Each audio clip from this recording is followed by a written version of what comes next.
Ontology, the Waystation of Red-Pilled Sanity. Written by William Leo. Translated by Deep L and a Human. Read for you by Ginny, Arya, and Guy. All bots.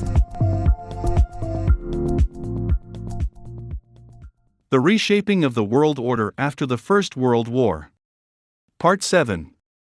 Based on what I just said, everyone is already very clear that the Chinese Communist Party, like the Feng Yuxiang regime or the Kuomintang regime, was founded under the direct influence and interference of the Soviet Union from its birth.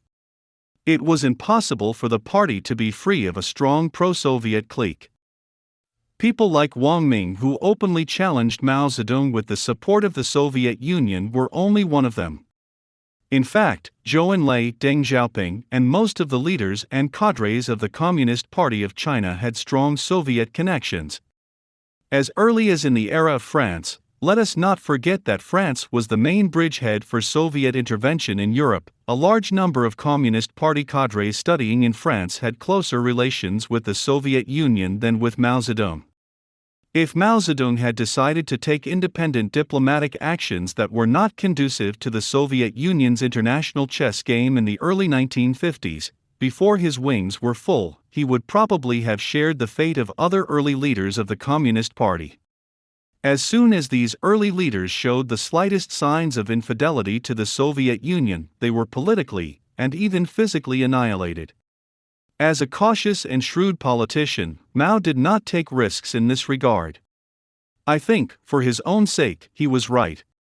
Even if the Korean War, as Shin Jihua or some people argue, was detrimental to China's national interests and caused China to suffer a 20-year blockade by the West, it was at least beneficial to Mao Zedong's personal security and political interests. If he had failed to do so, he would have put his own leadership position in the party in serious danger. But we should not regard Mao Zedong as a lackey of the Soviet Union. After the Nationalist Party retreated to Taiwan, out of malice, it portrayed Mao Zedong as a pure Soviet lackey. First of all, Mao Zedong was dependent on the Soviet Union in his early years, like all other Communist Party members who were sponsored by and worked for the Soviet Union. Mao Zedong was no exception. He was doubtless affiliated to the Soviet Union. But among all the people who depended on the Soviet Union, he belonged to the type who were only loyal on the outside, but not fully subordinated in secret. He dared not oppose the Soviets when his own strength was inadequate. After he became powerful enough, having received a lot of aid from the Soviet Union and completed the first 5-year development plan, his rebelliousness gradually revealed itself. Back then, other senior leaders such as Liu Shaoqi and Lin Biao had no such ambitions. If the leader of the Chinese Communist Party had been Wang Ming, undoubtedly he would have always remained an apprentice to the Soviets. If people like Liu Shaoqi and Deng Xiaoping had been in power, the deterioration of the Sino-Soviet relationship in the 1950s and 1960s might not necessarily have occurred. Their obedience and loyalty to the Soviet Union far exceeded that of Mao Zedong. From Mao Zedong's standpoint of view, and the political dynamics of the Chinese Communist Party, the Cultural Revolution and the anti-Soviet movement were not so much for the sake of communism ideology as they were initiated by Mao to eliminate the pro-Soviet forces. What's the so-called anti-revisionism after the 1950s? Anti-revisionism was actually anti-Soviet. Looking at it through the lens of power struggles, the true nature of these movements was that after he himself had solidified his leadership within the party, Mao Zedong gradually felt that the ruling faction of the Communist Party, that was heavily influenced and manipulated by the Soviet Union, was no longer suitable for his needs. He wanted to build a team that was loyal to himself alone, and no longer allegiant to the Soviet Union and internationalism. Besides, it was not safe to let those old founding members stay close to him. He had to find a way to get rid of them, which was why Liu Shaoqi and those like him had to die. Only from this angle could you understand the rationale of the Cultural Revolution. Mao wanted to groom purely localized Chinese cadres, to replace the former overseas students who returned from the Soviet Union and the veteran Communist Party cadres groomed by the Soviet Union, so that he can achieve complete security and a true dictatorship. As a shrewd politician, he was certainly right to have such a plan. Although, of course, it meant scourge for China all over again. Such things as national interest are never a consideration for politicians who are eager for quick success. If I were in the same position, that is, for the so-called abstract national interests or world peace, I would have to put myself in a dangerous situation, which would even lead me to a fate similar to that of Chiang Kai-shek. I would not accept it. I am definitely willing to sacrifice all the people as long as I can defeat my opponents in the party and be safe. Well, that's what we have to talk about later.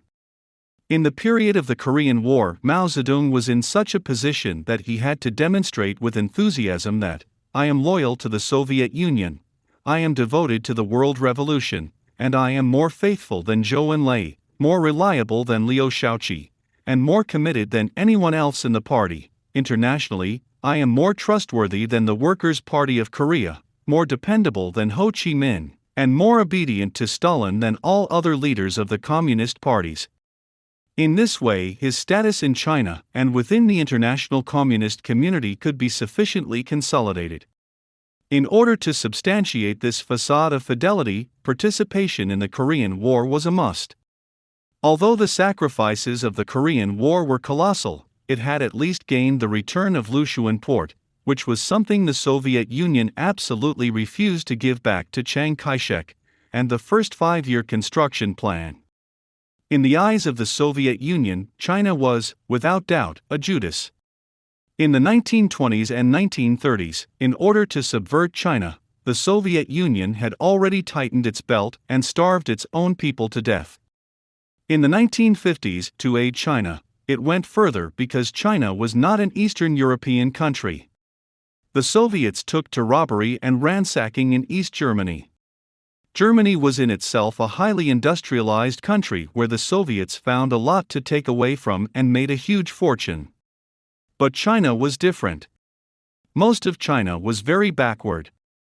Even though the Soviet industry was very backward compared to the US and the international standards, it was a bit more advanced than China at the time of Chiang Kai-shek. In order to aid China's big projects, the Soviet Union had to once again bleed itself. What happened was the same as China's assistance to the Communist Party of Vietnam in the 1950s and 1960s. After the situation of China was improved, and the first thing Mao Zedong did after he received these resources was to turn against the Soviet Union. This is the result of the Soviet Union's painstaking efforts to manage the Far East for decades. Quite an ironic turn of events. If the Soviets had never meddled with the Chinese affairs in the 1920s and allowed China to be under the rule of the Beiyang government, or the rule of the Chiang Kai-shek government in the 1930s, then we can expect that the Beiyang government would never have tried or been able to unify China.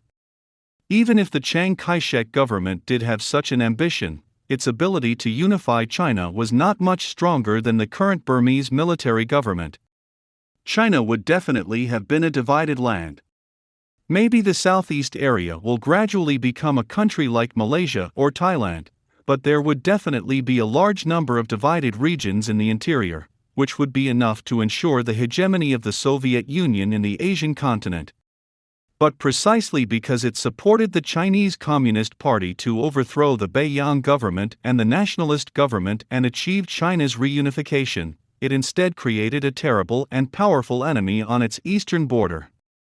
The Chinese don't pay much attention to this view, but Soviet historians generally believe that China severely consumed the Soviet Union's national power on the eastern border after the 1970s, overburdened the Soviet Union, and made a considerable contribution to the collapse of the Soviet Union. The battles of the previous decades and the practice of Machiavellianism incurred the mysterious karma of shooting oneself in the foot.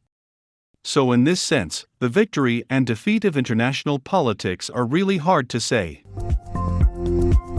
Thank you for listening. This is a podcast series produced by Luminous Society. Luminous Society provides you with an alternative historical narrative.